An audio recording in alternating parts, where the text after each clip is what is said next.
All right, good afternoon. So what's happening today, I'll get started, or we'll do our normal what's happening in the hive. So I'm just talking winter to spring changeover. I'll talk about the time of year and what we're doing, and then we'll have the AGM, and then we'll have more discussion, open forum, etc. So clicking along. So coming out of winter, we've been leaving our bees alone. We're now going to get into looking for the first chance we can to inspect, because it's a spring inspection. We haven't opened them for 3, 4, 5 months. Looking for the best weather we can, but we're not going to jump into them until it's actually warm enough. So going for 17 upwards, 20 degrees, a 20 degree day would be nice. So in the meantime, we keep on with the winter thing of checking them by lifting them in the back. Now I wrote there, still cold weather, still early spring. In fact, in early spring, they're building up, expanding. They're looking to expand. So they actually need a swag of food in early spring. So again, checking the weight, lifting the back, see how heavy they are. If they feel light, you may need to feed them. And I wrote there 2 frames of emergency food. Now the 2 frame idea is, what happens if you get a sudden cold snap? They've got to have some reserves. So if it's really great weather, they might have burned all their winter stuff and have nothing left. In warm weather, they can start booming in spring and bringing in more in warm weather. But what if it's cold? If like last September was cold and wet for 3-4 weeks, and that's why we had all kinds of trouble in the later season. So the 2 frame idea is when we do open them up, which we'll skip along to the next frame. When we do open up the hives, if they've got at least 2 frames of food, honey and pollen, then they should be able to get through a cold snap and move on.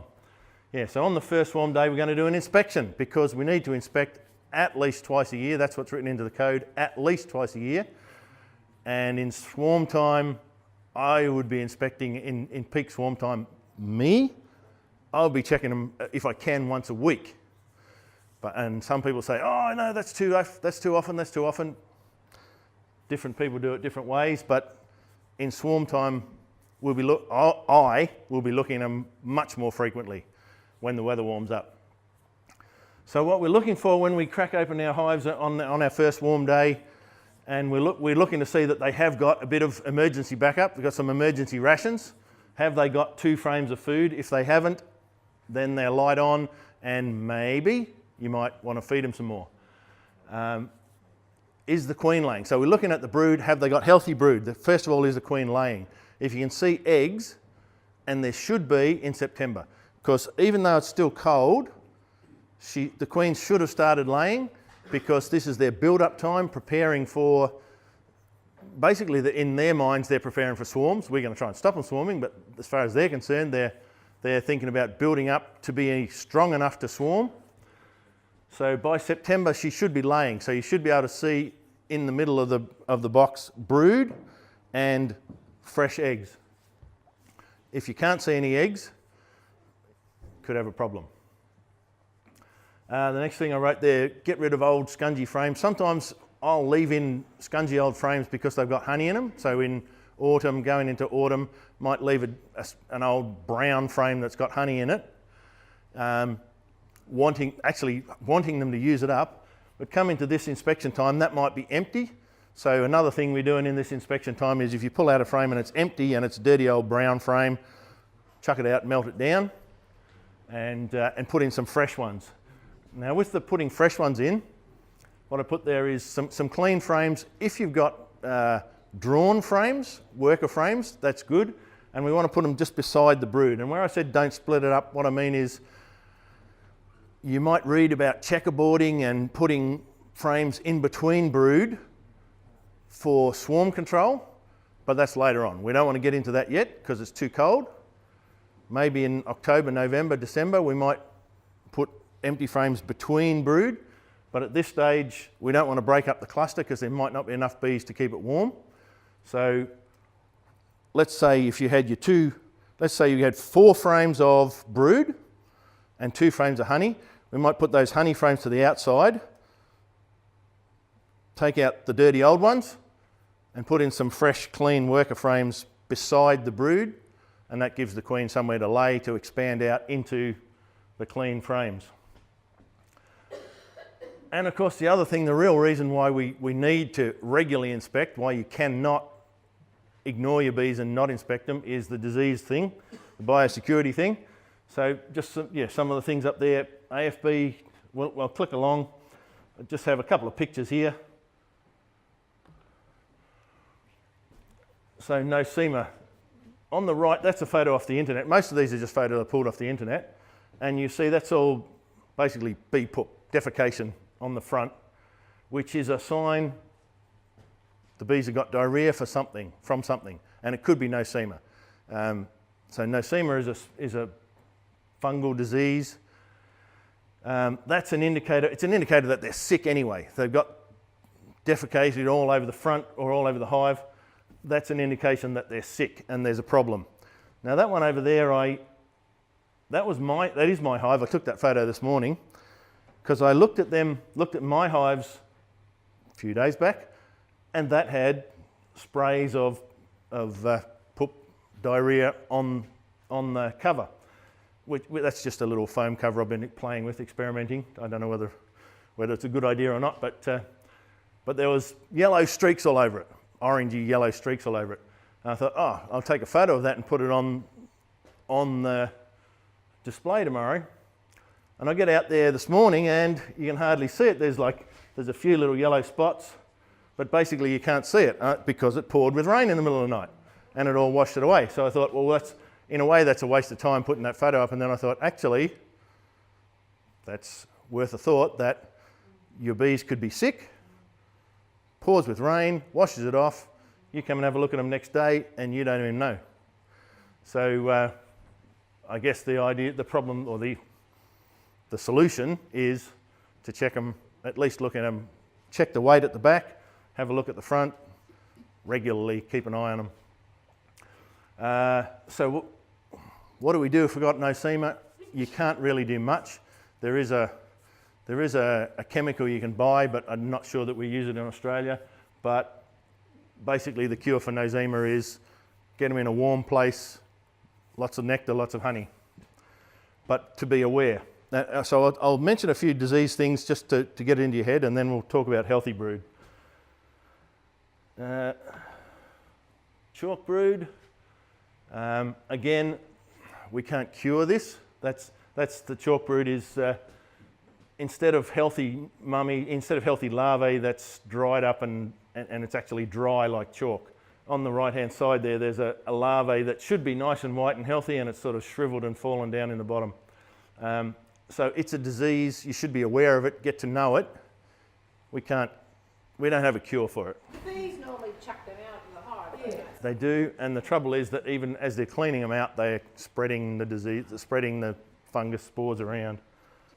This is pretty well spread throughout Australia now, and the chances are you've got it. Even if you haven't seen it yet, the chances are that there's probably chalk brood in your hive, or there will be if you haven't seen it already.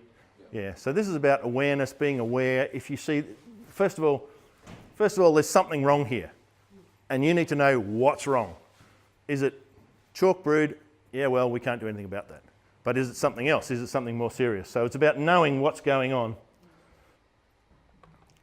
And the AFB, this is the worst one, the most contagious, the most virulent. So when you're reading, and so I encourage you, if you're not real sure on these diseases, get on the internet and read and get hold of some books and study up on this. When you read, I'm talking about sunken perforated cappings. You'll see the holes in the cappings there. That's when the bees are going along saying, how you going in there? And a healthy larvae says they're doing fine, and the dead one has no response. So they, what's going on in there? You're right, you're right. And they open it up and cut it open to see what's going on. And Who the bees do? The bees do. So that's the perforations. That's why it's got holes in some of the cappings. The bees are cracking it open to see why is this larvae dead? And then they'll clean it out, and of course it spreads all around. Even as they clean it out, they're spreading the disease around. So we talk about dark coloured cappings. You'll see how grease, that you'll hear people talk about greasy, sunken, dark coloured capping. So that's what you're seeing on the left there. Patches of brood, not very much. But you've got to be careful, because here on the right hand side you'll see a lot of healthy stuff. There's a lot of nice light brown, domed cappings. Most of that on the right hand side looks all right. And in fact the light's not real good. I'll sneak around here. I don't know how well you can see it, but here's one. There's a nice round domed one, and this one here is not at all the same as that. It's darker, it's sunken. Right next to a healthy one, or to an apparently healthy one, but that'll be dead and sick. And this is the rope test. If you're reading and they talk about roping it out, stick a matchstick or a bit of a stick. If you open up a cell and see it, if you open up a cell and see it's brown, you're in trouble. Stick but why did it die? So stick the matchstick in there, swirl it around, gently pull it out, and American foul brood will stretch out. You'll get this goopy rope coming out about 20-25 mil, which shows you that that's a pretty clear indicator that it's either American foul brood or European foul brood, and you need to report it. So if you see anything like that, even if, as you see, there's a whole lot of healthy cells and then some unhealthy ones on the side, if you see anything like that, you need to report it to the DPI, and if you're not sure what to do, they'll give you the rundown from there. So, and the other way to say, I was just going to say, if you say, oh, I don't know all these diseases, coming at it from the other direction, know what healthy brood looks like. A healthy larvae over there is pearly white, and the eggs should be white. They should be clean, pearly white. If you see larvae that is yellow or brown or powdery or looks like milk in a plastic bag or something like that, then you've got a problem. And if you don't know what it is, then you should be asking somebody to check it out for you. On the right hand side, there's a beautiful frame of healthy capped brood with a bit of uncapped brood on the side. And does the American foul brood breed more in winter and then in summer, or it's in? Not necessarily, no. No. In fact, because in wintertime there's not much brood going on, it'll be in the hive, but it won't be spreading that much because there's less happening with the brood. So yeah, I encourage you to read the books about disease, get knowledgeable about disease, look on the internet. Until then, know what healthy brood looks like. If it's nice and white with smooth domed cappings, it's probably okay. If it's yellow, brown, milky, you've got problems. Assuming we get past the cold weather, get into some warmer weather, when is it time to put a super on? If you don't super them and they fill up, then you might end up with a swarm that you could maybe have avoided. So yeah, crowding them in is a swarm trigger. You don't want to crowd them. But then what if there's a whole lot more cold weather? You don't want to put another box on and they're struggling to keep warm. So the rule of thumb, just as an idea for should I put a super on or not, if you've got 6 frames full, so basically they're filling up most of the box but not necessarily the outside, well then that's enough bees to say, okay, they're pretty full, 6 frames full of bees and brood, you should be right to put another super on. So when we're doing that, just as an idea, pull out 2 of the frames maybe with a little bit of brood and some hatching bees and put them in the middle, and a couple of clean frames down the bottom. And the idea there is to make the baby bees, the nurse bees I should say, make the nurse bees go up to look after that couple of frames that you've put up, and that will get the bees to move up into the next super. So yeah, that's probably, you could be looking at putting on super. I'm sort of thinking we've got another meeting in September. We're going to talk more about swarms in September, but you might need to super before the end of September. And just in terms of getting ready for the idea of swarms, we could get swarms in September, especially if the weather does get warm. We certainly could get swarms, particularly late September. So the other part, what I didn't say in the inspection, when you are looking at them, when you've got your bees open, look out for swarm cells, and I've got a couple of pictures in a second. How often are you going to keep looking at them? As I said before, for me, I'll look at them. If I can manage to get the time to look at them once a week, I will, to try and stop them swarming. But the other way to say, well, hey, I'm flat out busy, I haven't got any spare time, the weather forecast looks like it might get wet. The other thought is to say, well, I'll just split them anyway. And if you think that if they've got a swarm cell, you can do a split, and splits is a whole other thing, which we'll talk about another time.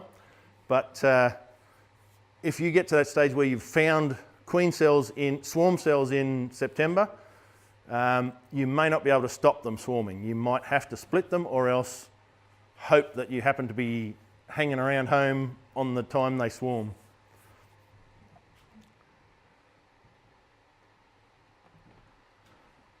So that's just pictures of swarm cells. On the right-hand side one there, you'll see a swing, and swarm cells, there can be huge numbers of swarm cells, and often they'll be on the bottom of the frame. But if you see there, that's not really the bottom of the comb, but something's happened there, that it was too close to the wall or too close to another frame or something. There's no cells on that patch. So as far as the bees are concerned, that's the bottom of the comb.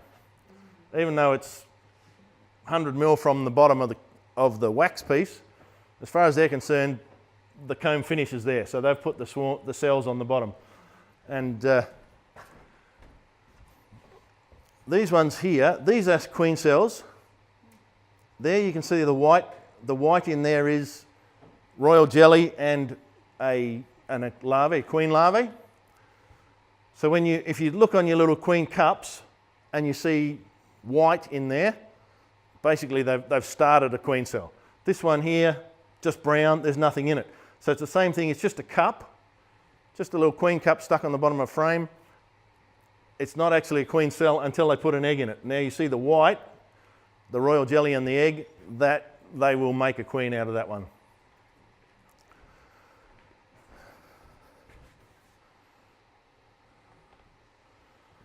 So yeah, what if we find them? Well, you can cut them out and delay the swarm, and maybe you might go through all the frames and cut out every single swarm cell.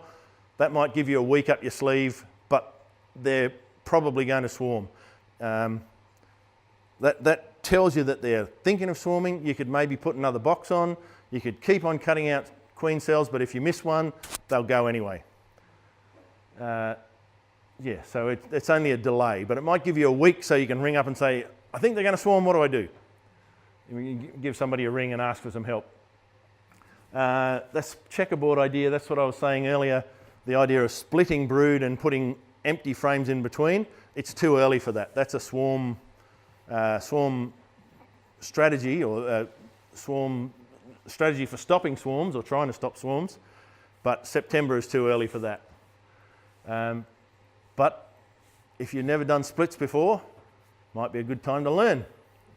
So get a hold of books, read the books, ring up beekeepers in your area, ring up whoever, me, people, network with the other people in the group who live close to you, and get in touch with them and say, hey, have you done splits? I think I need to, I've got some queen cells, swarm cells, and get adventurous and try it.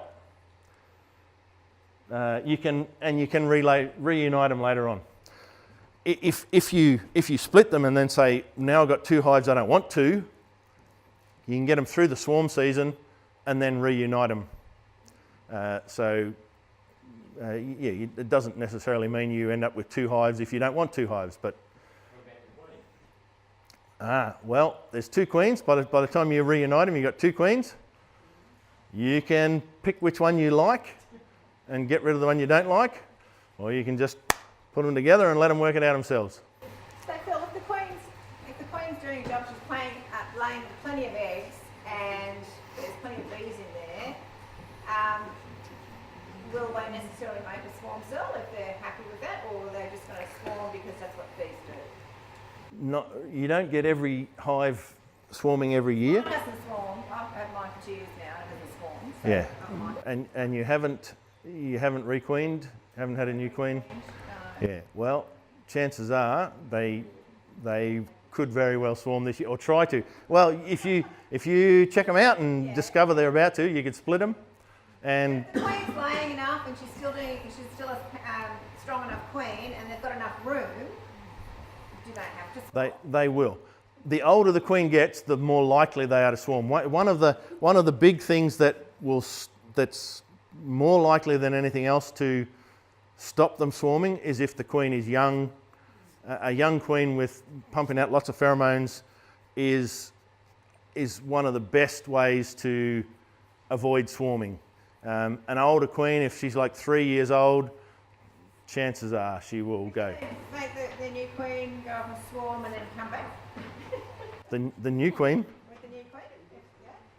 So they can't, do they ever go back to their previous home? sometimes funny things happen where I've read, I don't think I've ever seen it myself, but I've read people talking about they found 2 queens in a swarm or 3 queens in a swarm. I've never seen it myself, but they do odd things like that, especially if you've got, that picture there that had like 10 swarm cells in a row, if they all hatch out at the same time. Now, in fact, the swarm will usually go before, the swarm will often go as soon as those cells are sealed. So they don't have to wait till they hatch out. The swarm might go before that even hatches. But let's say they got some cold weather and those 10 cells all hatched and they've got 10 virgins running around in the hive, and then the swarm goes, yeah, 3 or 4 of them might decide to go with the swarm. So when So- the swarm goes, it's the old queen that goes. Usually the old queen, or yeah, usually. I was going to ask, the swarm that I had last year, which you helped me with, that was the old queen going into the top bar. Now, she's only got a lifespan of 5 years. She's old when she's starting the new hive. How many years has she got before that new hive swarms again in order to produce a new queen? She could go this year. Does she die and they produce a new queen automatically? Might have been superseded. She might have already been superseded. Or if she's still there, very possible she could go, she could swarm again this season. I had one once that moved into a swarm box in Yarra Glen, and I opened them up and there was a white spot on it. And I thought, somebody's lost their queen. Somebody had a marked queen. She swarmed out of somebody's hive into my swarm box, and I've caught somebody's swarm. But I didn't get time to get back and put them out of the swarm box into into a full hive, and they built up like crazy and swarmed again. And she went again in the same season. So she swarmed twice in one season. So if they build up flat out and fill the box, she could go again in the same season. So she, 3-year-old queen, she's still got about 2 years in the new box. Or maybe not. They might have already superseded her. They might supersede her this year, can you tell? You can't. only if she's marked. You can look at old queens and often they'll have frayed wings. That gives you an indication that they're old, if their wings are frayed. But you can't really tell unless you marked her. It's hard to know. Yeah. I've got a new box ready to have a second colony. If my bees swarm this season, can I attract them into the new box? If you see them, you can certainly put them in the new box. Yeah. The trouble is just seeing them go and knowing that knowing where they are. Could I put an attractant in the Yes. Yeah. Lemongrass oil is a good attractant. You just get something like a bit of tissue, and what people often do is put it in a plastic bag with just a little bit open so that just the scent is coming out, so you might not even notice it, but the bees will. Lemongrass oil, that's a strong attractant. There is a proprietary one you can buy which is called Swarm Commander, and I'm not sure what's in it, and it might be basically lemongrass, I don't know. But lemongrass oil it has chemicals that is very similar to queen pheromones, and that's why it works as a swarm attractant. But what it actually does is it attracts the scouts. So the scouts are going out to find a space. They're looking for somewhere to go, and they get attracted to the lemongrass or the swarm attractant. They go in and say, oh yeah, this looks all right, and go back and report that they found a good spot. I put some honey in the last summer. I put some honey into my new box, and I had the workers harvesting from there. I thought that might have added a bit of aroma or something to the new box too. You mean you put honey in the empty box? In the empty box, yeah. Okay, well I would say don't do that because of the biosecurity issue of don't leave honey out because that becomes a possible disease problem. So with the lemongrass oil, you just saturate a tissue there, a couple of plastic bag. Yeah, just a couple of drops will do it. But going back to what you said before about the aroma, a used comb, a bee comb that's clean with no honey in it, that will also be an attractant. So used things that bees have used before, if you know that they're disease free, like a built comb, a extruded frame, you put that in there, it doesn't need to have honey in it, that will attract them anyway. They will get the smell of that, yeah. If you're only attracting a swarm, they've settled somewhere, and then the scouts go out looking for somewhere permanent. So it's not before they swarm. So they've already gone. Now you're trying to get them into your... I'd leave that open as a question. I'm not sure whether swarm scouts start looking before the swarm goes. Not sure. But yeah, basically the swarm scouts belong to the swarm. Honeybee, Luke's just holding up a book there. So tell us what you've got in your mind there, Luke. In terms of Thomas Seeley, who did all the scientific research, I know you got this book and you processed it many times, but yeah, if you want to read the research into how most of our understanding of swarms works, that's the source. Yeah, and that is a readable book. It's scientific research, but you could read it as a fascinating book. It reads as not quite a storybook, but almost. It's very interesting. Okay, well, we can go with more questions, but we will have open forum later, so it looks like Greg's ready to go with the AGM. So we'll do AGM later on. Well, Greg will tell you what his plans are, but if there's more questions and stories, Greg will fill you in. Come on up.